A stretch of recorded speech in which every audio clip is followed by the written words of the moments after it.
Hello, everyone, and welcome to Dream Leapers with Harriet Cole. I am so happy to be with you today. We have a really special guest who has a story of tenderness and triumph.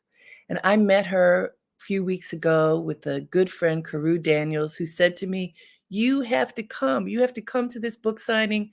I know that you're going to love meeting this woman. She's very, very special." And he was absolutely right. So let me tell you who she is. She is we are calling her multi-talented. That is truly an understatement. Her name is Dr. Trisha Bailey. She is widely recognized as an entrepreneur, philanthropist, and now author of Unbroken, the triumphant story of a woman's journey. Dr. Bailey immigrated to Hartford, Connecticut from Jamaica at the age of 13. And today she is the founder and CEO of not one, 16 companies. Her rise to success is a true testament to the power of perseverance and determination in pursuing her dreams. Please join me now in welcoming Dr. Trisha Bailey. Thank you so much. It's such an honor to be here, Harriet. I am so proud of you for all the things, but here's where I have to start, which I told you when I met you. My husband is from Jamaica. He grew up, I think he left Jamaica when he was 11. No, you know what? He left when he was 14. His mother and grandmother left Jamaica when he was 11, and it took 3 years for them to bring him and his sister over. You know how that often can happen? And they have some pretty rough stories about being there. I mean, they were taken in by a family, but you know, the parents weren't there. So it was tough. He came to America when he was 14.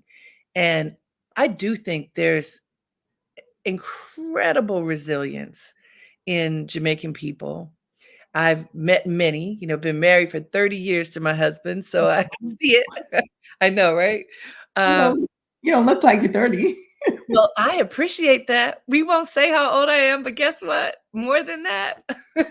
But truly, you know, there are two stories that I think are running in alignment in your story. And I should tell you, Dream Leapers is a platform I created in 2016 to help people access and activate their dreams. So I do all kinds of workshops and vision boarding, meditation, confidence building, bring lots of professionals in to help people understand how to make their dreams manifest.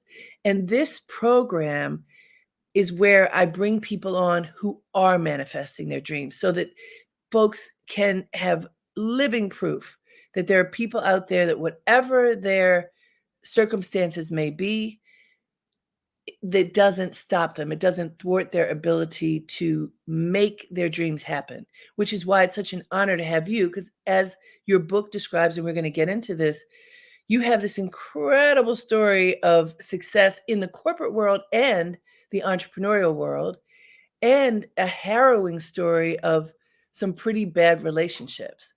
And I think it's important to talk about both, because you do in your book, so that people can understand one life is multifaceted, right? Right. And so tell us about you as a child. You know, what defined you, the great things and the challenging things? So as a child, I grew up in this very rural place called Woodland, St. Elizabeth, and we had no running water, no electricity, obviously no TV, magazines, or anything. But I was a super, super happy child. We carried water in our heads for at least a mile up the hill. Every Saturday morning, that was our turn. And we all, the entire family, we went to the tank, that's what we call it, or the well. And we carried water to bathe and to drink. But just being in the environment where I didn't even know I was poor because I was just happy. Everyone experienced the same thing. We didn't have TV to tell us that there's another life out there, or magazines to tell us there's something different. And so we engaged as family and we supported each other. And it was it was actually part of my happiness. I feel right now, the space I'm in right this moment is where I was as a child. I am at the happiest place I've ever been in my life. And you write about this in your book about growing up in what now in retrospect was an impoverished circumstance, but it didn't feel like that. Trisha, there are so many people that I know throughout history, particularly African American people, who will say, I grew up poor, but I didn't know I was poor. Mm. Because poor is, well, sometimes it's just simply a fact, but depending upon how your family loves you and takes care of you, okay, so you maybe don't have as much money as someone else does, but you have food, you have shelter, Right. and but the best of all, you have love. Yes, yes. And there's no amount of money in the world that could ever give you love. And so when you have love, you are centered. You're centered with Christ. Mhm, and Yeah. it makes such a big difference. Now, you had those happy experiences being, showered with love, hugged with love, and yet that wasn't all. No, that was definitely not all. What happened when you were a child that really was the most difficult for you? When I transitioned from Jamaica at age 13 to the United States, I was, without giving away the book, I would go into some details of it. I came to the United States to be with my mom and her husband, and it became a nightmare, a living nightmare. So at that point, I had to figure out how to function as a young girl trying to figure her way out into the world, and I needed to get away from the house because my home was not safe. And in doing so, I was able to venture into areas and discover talents that I did not know I had. One of which was running track. And I believe that running track is what gave me my first opportunity of success. And you So were very young when you started running track. What even attracted you to it in the first place? So I said, let me start doing after school activities. And sports was just a thing. And said, okay, let me start doing sports. So my freshman year in high school, I did gymnastics, which I sucked really bad. I couldn't even do a cartwheel, but I was on the team anyways. They accepted me. So I said, okay, let me keep practicing. And then I did volleyball. I had a mentor. She was a senior at the time, and she mentored me in the volleyball. And I started doing really well at it.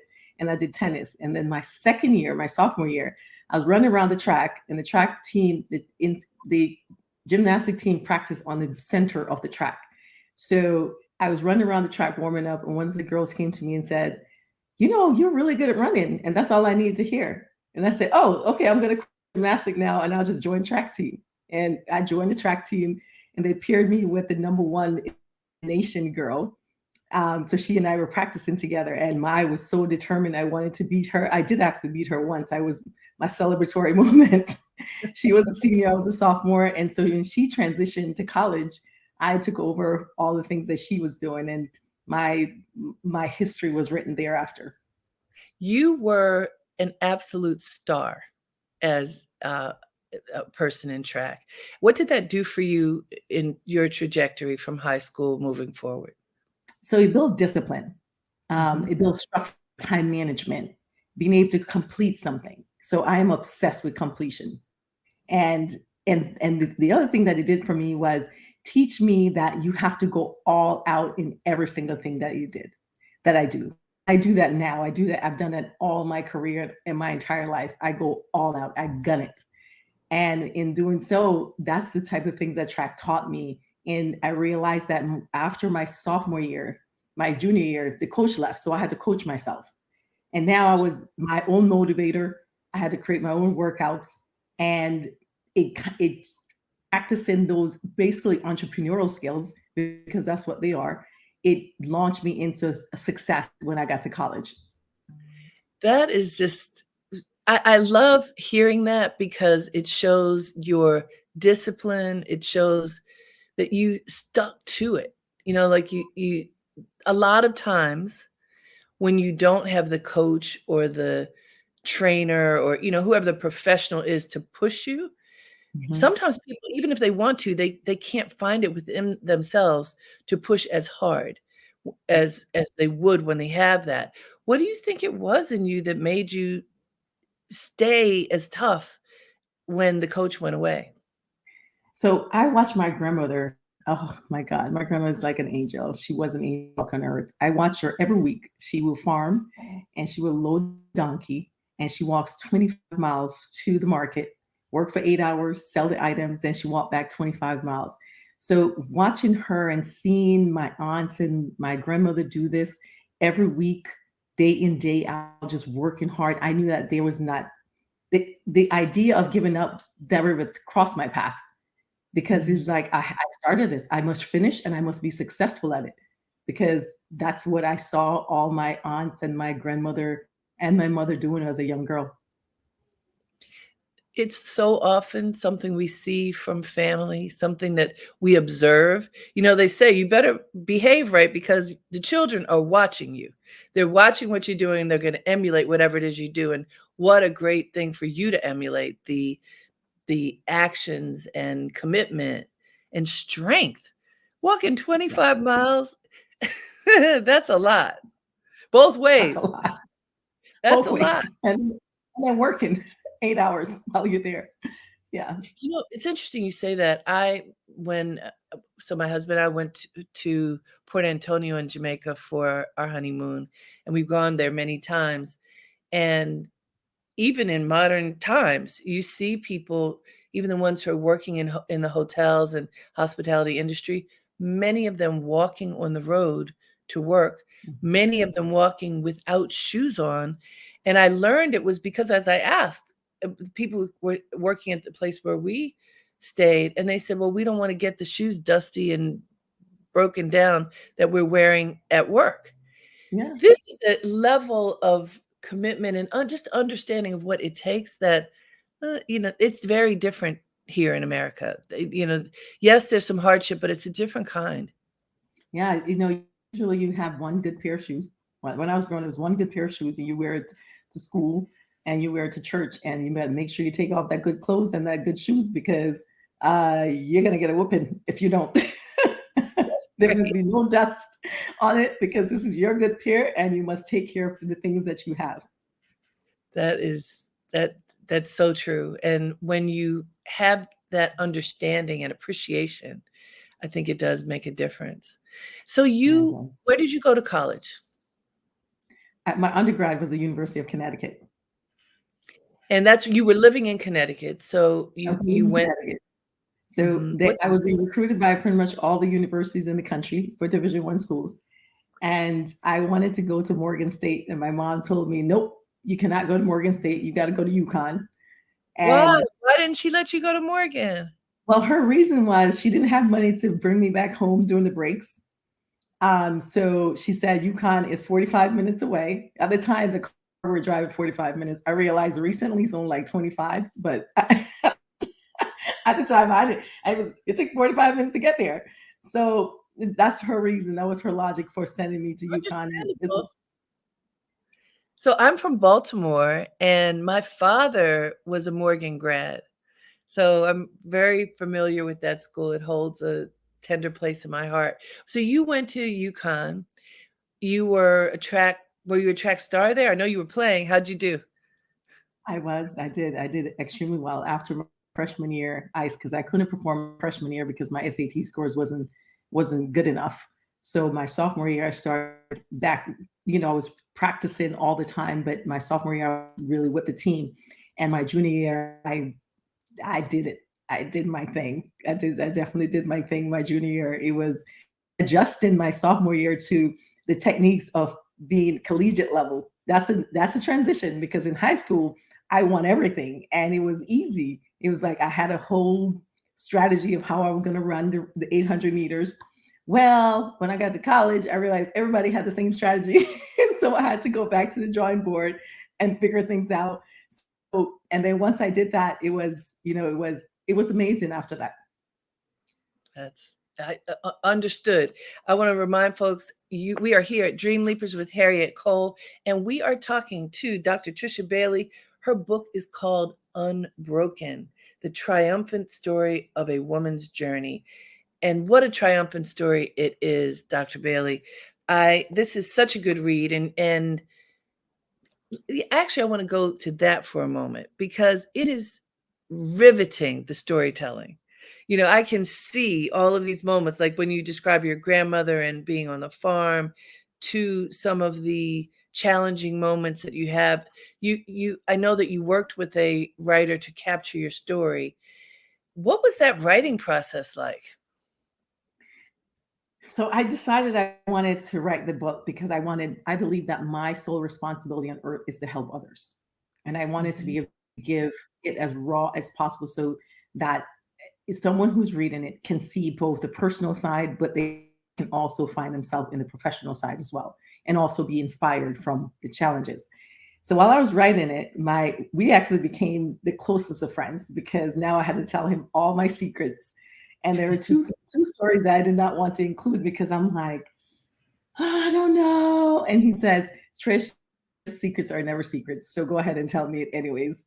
So I said, "Well, my SAT scores, I don't know if I want to put that in there." And he said, "Not really a secret, honey." And I said, "What do you mean?" He's like, "That's not a big deal." And I'm like, okay. So after he convinced me that wasn't such a big deal, I decided to include that. The other one that I did not want to include, there was a suicide attempt because I was embarrassed and ashamed of, I am who I am today. I'm Dr. Trisha Bailey.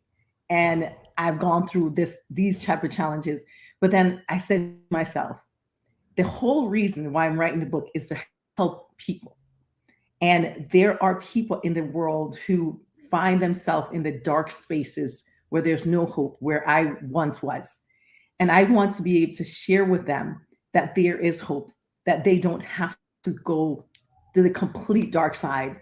They can actually see some component of a light. And while you see any component of light, it means that you have hope and you can progress and become your excellent self.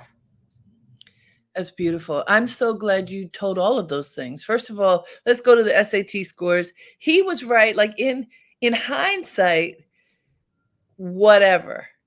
But in the moment, as you know, you're like, oh my gosh, I have to get these scores. I have to be as high as this. And by the way, the SATs are so controversial. There's a lot about the difference between African Americans and test scores and white students and test scores having a lot to do with how the tests are skewed.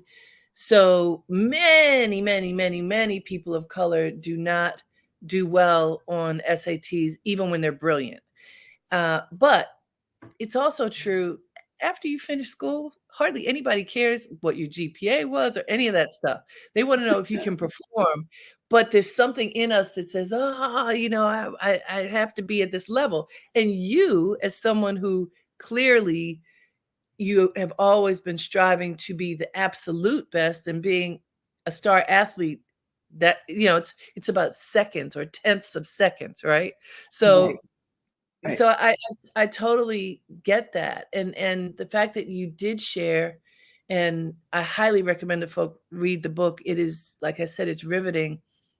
There are many people who we look at as incredibly successful today who have been in those dark moments, some who have tried Yeah, and did not succeed, so they have lived to tell the story.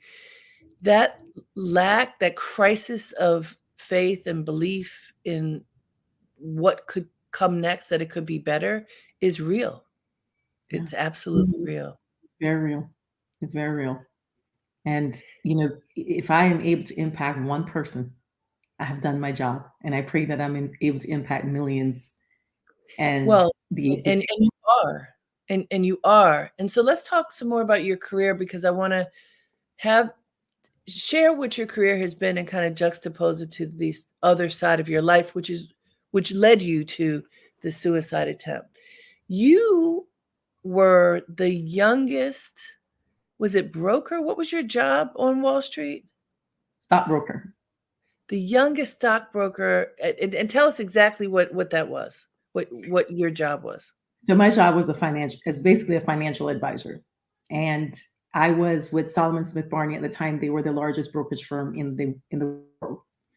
So I graduated from UConn, and I believe, I don't know this for sure because no one ever told me this, but I believe because of my being a student athlete at University of Connecticut, was one of the main reasons why they focused on me and also gave me the interview.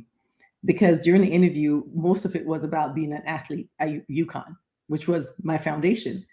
And they hired me and basically taught me the process of building a business, because what you do as a financial advisor, stockbroker, is like you building a business under the company's umbrella. So essentially my entrepreneurial skills started Started exactly at there. that point. That's something. I don't know how many people are aware of that. So you got trained by experts Yes. in how to build a business. How great is that? Because of course you've gone on to continue that, but you are the youngest. You're a Black woman. Were there any other women? Were there any other Black people at that time? So I was the only Black woman in the New England. And I was, actually, you know what? I was the only Black person in the New England. The national director of national training, which he was a broker, but he wasn't a broker at the time. While I was during that time, I was a Black person in New England. There were two other women in my office, one of which was also a student athlete from UConn, and another woman that was there. So I transitioned. I ended up later on transitioning from being a broker, and I went to the pharmaceutical industry. And when I decided to transition, I wanted to have a child. And I knew that being a broker was not conducive to having children, because I was up at 6 a.m. in the office at 6 a.m. Most times I don't leave until 11, 12 o'clock at night. And I wanted to be able to have time with the child that I was planning at the time. So I transitioned to the pharmaceutical industry because the young lady that was in the office, her current husband, who was they were just started dating at the time, he was in the pharmaceutical industry, and he said, "Oh yeah, they give you the clients." And the hardest part about being a broker was finding clients and qualifying them, making sure they have money and not wasting your time. When he said they give you the clients, I said, "What? They give you Yeah. the clients?" He's like, "Yeah." I said, "So all you have to do is sell to them? That's it? Nothing else?" And he's like, "Yeah." And I was like, "Oh, I want this job." I'm I very got excited. it. So And I so decided so you went to pharmaceuticals. About what age were you when you did that? I was 26 when I Okay. transitioned to pharmaceutical sales. And so you get into pharmaceutical sales and you have a child, right? At this point in your life, you now have Yeah. 5 children, right? Yes, I have 5 children. And in your book, you say you wanted to have 10. So good you had a big number, so when you get to 5, you still have quite a Quite a, robust family, right? yes, yes. So managing having children and building this new career in pharmaceuticals, how did that work? Because this became the the foundation for your success. Yeah, so it was because it was at time the commitment time wise was significantly less than being in the financial advising space. So now I had more time. So I had time not only for my daughter, I also had time. I started my MBA at the time, and I did my doctorate during while I was in the pharmaceutical industry as well, because it was like I'm used to doing a lot. I'm working very, very long hours. So I was like, at the end at 5 o'clock when you're done, I'm like, what am I supposed to do now? I got to do something. And so I added the school on to in conjunction to being a parent. And what is your doctorate in? Management and organizational leadership with a concentration in finance. Excellent. Okay, so it's all setting you up for being excellent at business. Yes, yes. So I had the medical training. So during the my pharmaceutical years, I was a certified at NYU in the cardiology program, and I had a certificate from University of Kentucky in the pulmonary program, and that was through the company. And so I was doing pretty much school certifications, working, mom, all of the same time, and of course I had my real estate gig on the side, because what I was doing was flipping homes. What I was what on the time that I created, because I wouldn't say I created the time. And so, the joke is that every Jamaican has 10 jobs, right? I'm sorry. You are you're a testament. It's not a joke. It's real. It's real. It's real for you. Why did you feel the need to do all of those things? Well, I wanted to be successful, and I knew that in order to be successful, I have to give it everything I have. I wanted to be financially successful. So when I was in high school, so I tell people, make sure you're disciplined with money, make sure you're saving. When I was in high school, I got $10 a week, and I managed to save every week. I saved $6, Oh, and good. when I went to college, my mom gave me $40 a semester, and I had to make sure that $40 a semester lasts me the entire semester because there were no more coming. And believe it or not, at the end of the semester, I still had money left over. So it's one of those things that you have to practice. I always say, practice what you want to become. You want to be financially successful, you got to practice saving and practice investing. And, you know, God happened to bless me to be in the financial space where I was able to learn the financial literacy part Mm. of investing and managing and making sure my money grows while I'm not necessarily with it. That was powerful lessons to learn as a young woman that you certainly Yeah. applied. Now, you at first were working in pharmaceuticals and you had a job. I heard you tell a story that I'd like for you to share now about the pivot occurred when you didn't feel like you were being treated properly at your job. And rather than just being sad, you did something about it. So, could you share that story? So I was in the pharmaceutical industry for 8 years, and I was promoted every year, every single year in December. For some reason, December was my month, every single year. And even now, December is always my month. Great things always seem to happen to me in December. So every year I was promoted. My last promotion, because I was number one in the company, I had finished my MBA. I was about to finish my doctorate at the time. I won every accolade that the company gives out. So they decided to hire me without a formal interview, without a face-to-face interview for the promotion, which is not standard. So when I got to California, I had lunch with my boss. It was the first day I met him in person. And he was, prior to that, he had approved all the things I could do because there's certain places that you can live, certain things that you can do and can't do. And those were all approved prior to me getting to California. When I got to lunch, he looked at me and said, "Oh, I didn't know you're Black." And for me at the time, it meant nothing. The company had been amazing. I had not experienced any level of racism at all. My What work. year are we talking about? This was 2006.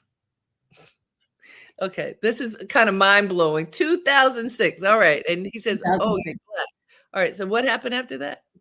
So after I left the meeting, I thought the meeting went great. Didn't think anything of it. Then all of a sudden, the following week, he started disapproving everything that was previously approved and just harassing me to the end of the universe. And my son's dad I was with at the time said to me, "Why are you working for someone you have all these degrees?" And I knew I wanted to be an entrepreneur, but I had no idea what I wanted to do it in. And I had a lot of recruiters that kept calling me because now I'm applying for other jobs because I know where my destiny is because he was in control of it. And Mm. I realized a lot of recruiters were calling me. And then one day I'm sitting at the kitchen table and I said, "Oh, I know what I want to do. I'm going to be a recruiter for doctors. I know doctors. That's who I know." And I bought this small book and studied it page to page. And I just started. I finished the book in a day and I just created a business and started. And I started working like a mad dog because I was like, I have to be successful at this. And that's how the birth of entrepreneurship came. And he was actually fired a month Mm. after I left.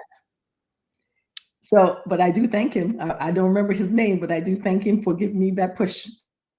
Well, you know what? I learned long ago, and I tell people this, that friction can be your best friend. Yes. If you recognize, "Oh, I'm not happy. This isn't good. It doesn't feel right." That is an indicator that you need to change something. Yes. And we often point our finger, blame somebody else for Mhm. whatever it is, and one of my most famous lines is, "Wrestle that finger back around and point it at yourself." and ask yourself, what did you do to get yourself in this situation?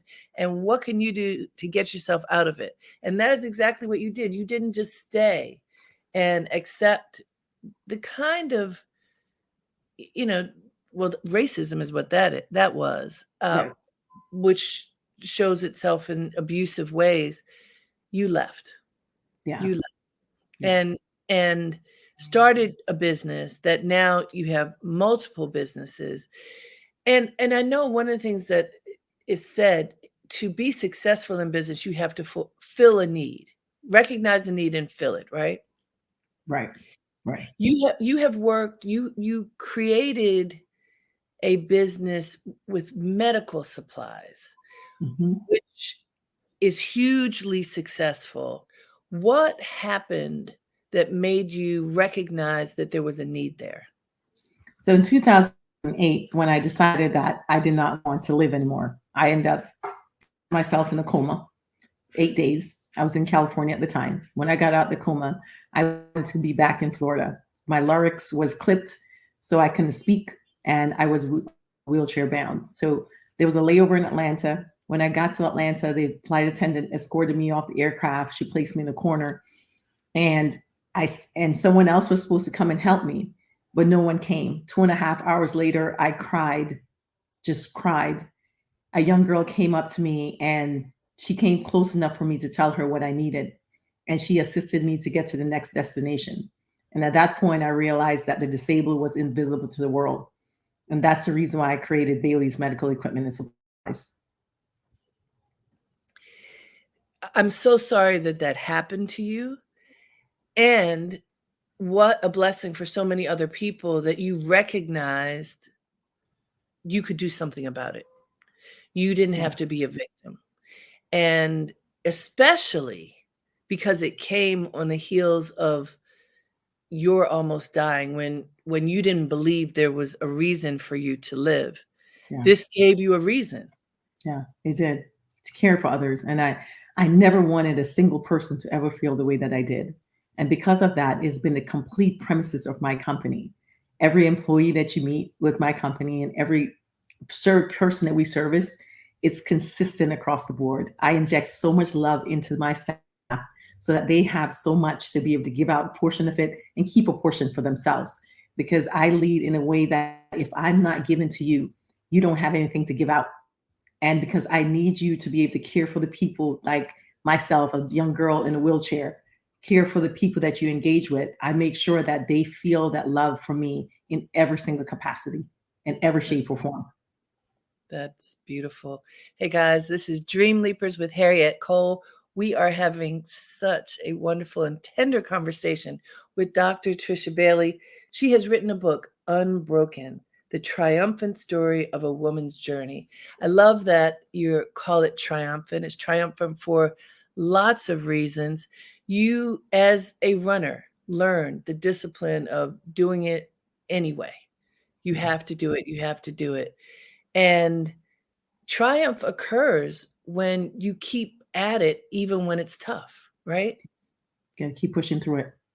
Keep pushing through it. So this business that you created after you came out of the coma, after this young woman rescued you, what does the business offer? So it's a medical equipment and supplies. So we offer hospital beds, wheelchair, respiratory items, CPAP, BiPAP, oxygen, and pretty much anything that you can find on medical equipment or supply space. Wound care, ostomy supplies, all variation of different things. And I always say, no one wants a wheelchair, but people need wheelchairs. And so when the economy changes, my business never does because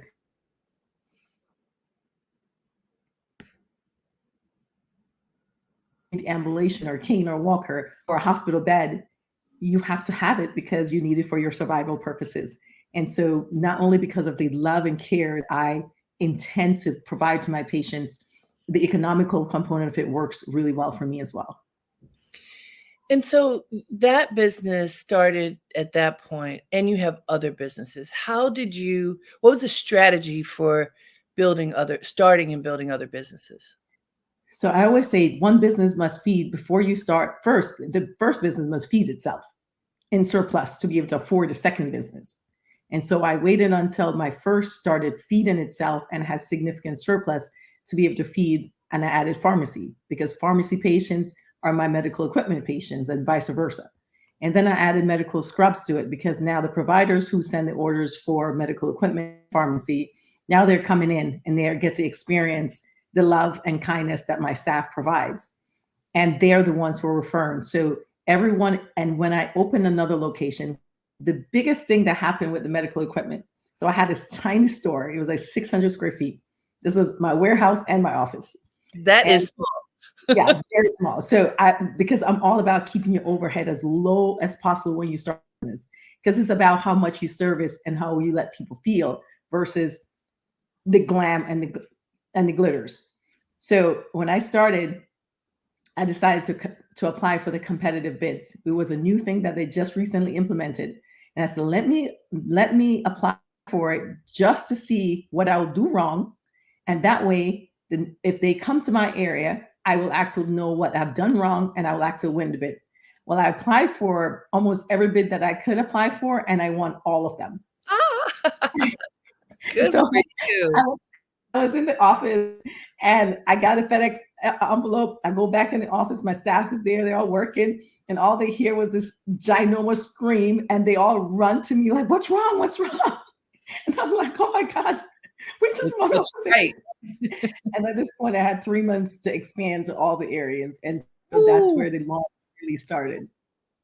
And Yeah. yeah, so that's interesting for folks who are entrepreneurial. You have to be ready in order to go on that up ramp when the time comes, When the because time. often expansion can kill a business if Yeah. you aren't strategic, right? Yeah. Yeah. So in my case, with the medical equipment part, is because I was only one of two providers in each area, there was like it was a no-brainer. It's Mm. accepted because you have to accept it or not accept it. Of course, you're accepting it. Why would you not accept it? And being able to ramp up with the employees to be able to service the people that needed the service and maintain the service the way that you like. And God just happened to bless me with amazing, amazing employees today and back then because my first employee is still he's my COO. He's my second in charge now. And he and we're like this.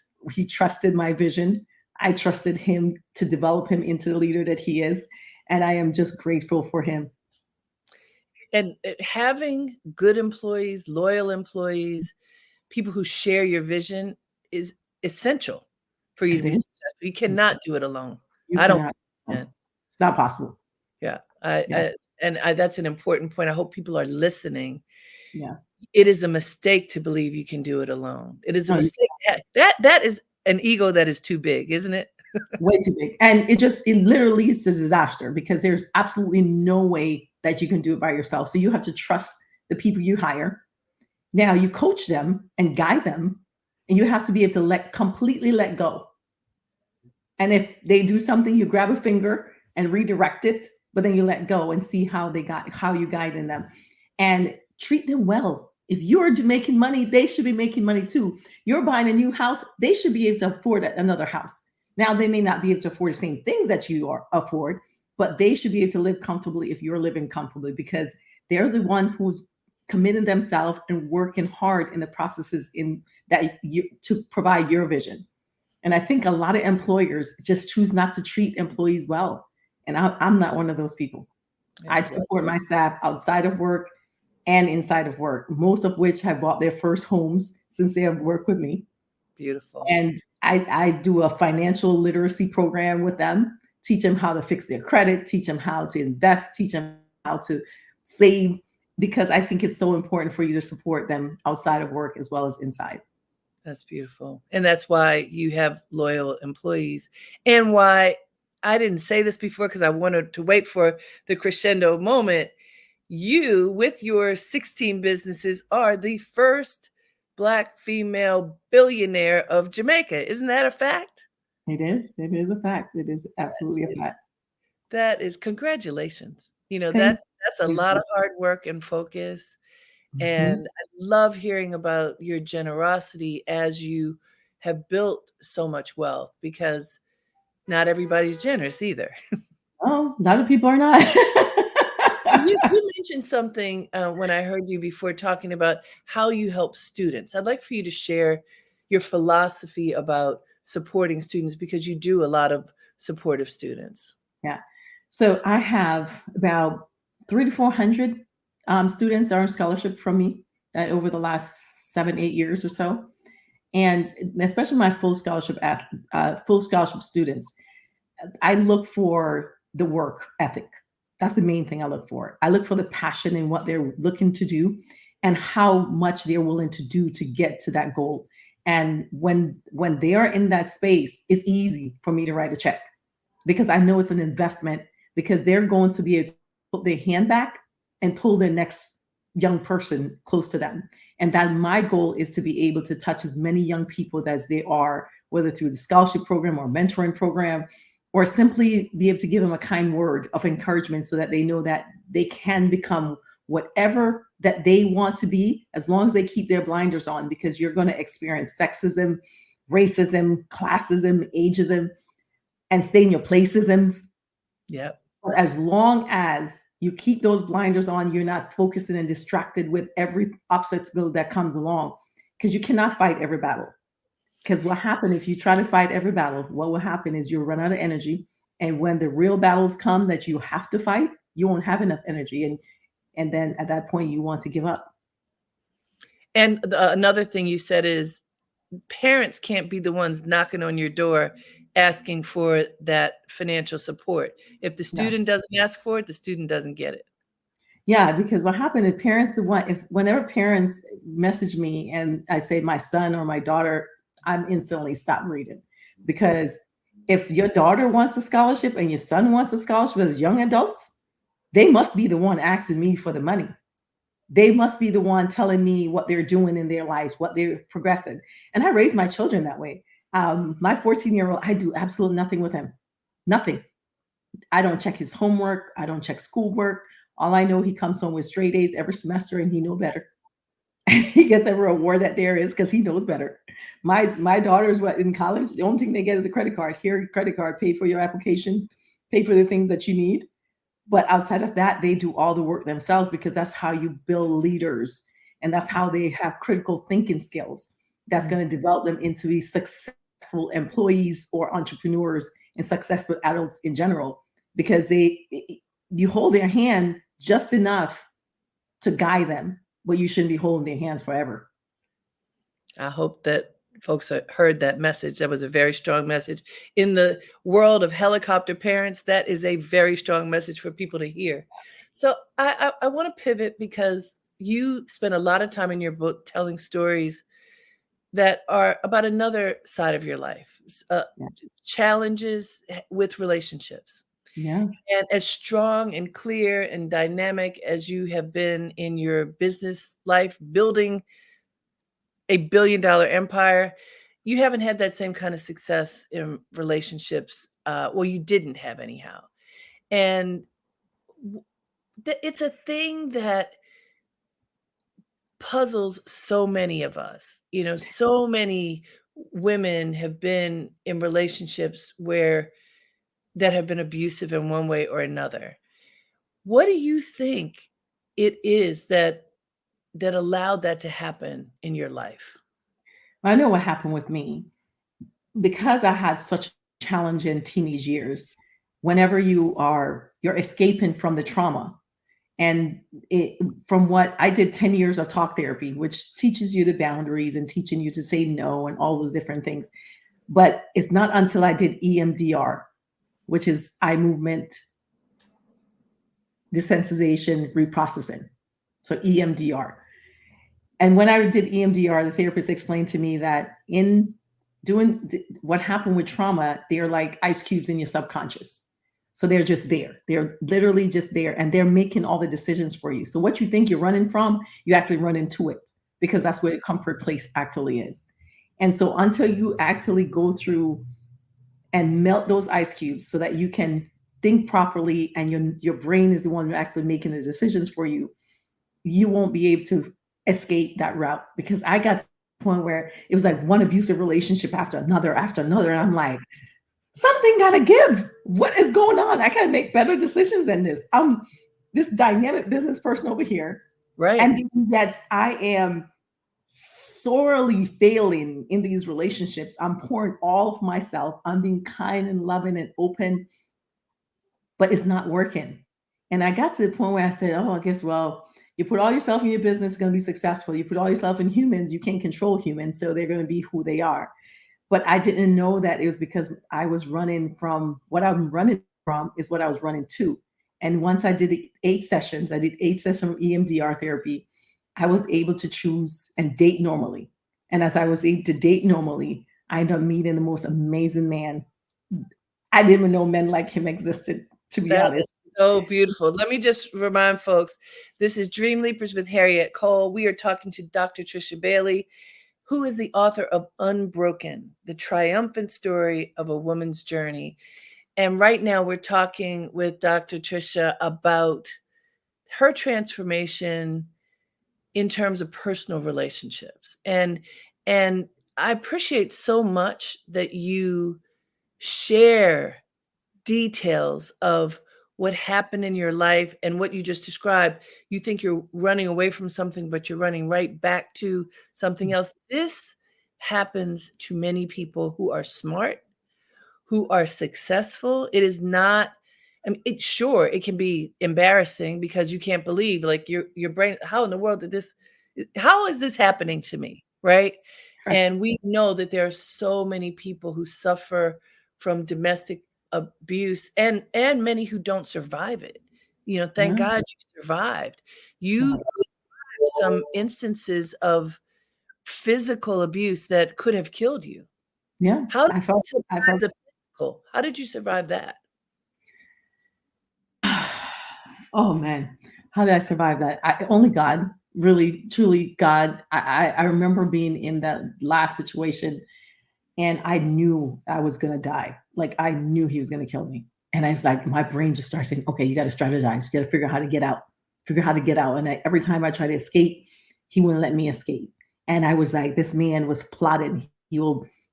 As soon as I stand up after he beat me mercilessly on the floor, I would stand up and he'll hold his camera and says, see what you're doing to me? See what you're doing to me? And I'm not doing anything. So I'm like, okay, let's play dead. Maybe he'll stop. But what happened when you're dealing with people who gets off on you being gentle and kind, they give him more power, and that he's the type of person that was like that. So he every time I played dead, he pounced on me more. But then if I try to fight back, he pounced on me even more. And it took me about 3 hours to escape out of that room. And I said, I can never go back. Now I don't hate him because I hate no one. And I engage with him like he and I are friends now because that's just who I am in general. And I don't hold grudges. I forgive, like, which is, I think one of my superpowers is forgiving. I will love the next person the same way that I love the first person that hurt me. And that has never changed. And I think that's a gift that I've gotten from God. The title of this book is Unbroken. What does that mean to you? It means that I'm spiritually sound. I am happy, happy, happy. I am living my life's purpose in helping others, in giving back to people and helping them elevate in themselves, not just professionally, but also socially and emotionally. I engage with so many young women now that shares. I have, I always want to be invisible to the world because of my abuse and the things that I'm doing. I don't want to be seen, and you allow me to be seen. And I think that's one of the best compliments I've ever received from anyone. And I've heard that many times. And they say you give me hope because you're happy. And I never thought that I could ever be happy being in the stuff that I've gone through and now in the space that they're in.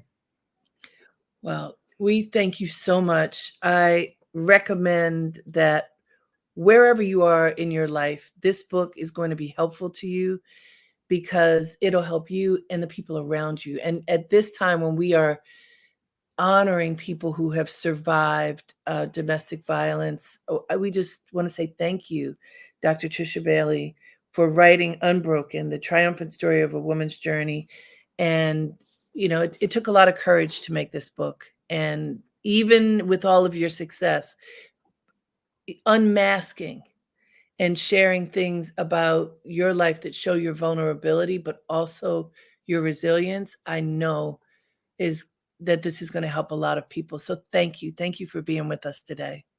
Thank you so much for having me. It's an absolute honor and a privilege to be here with you.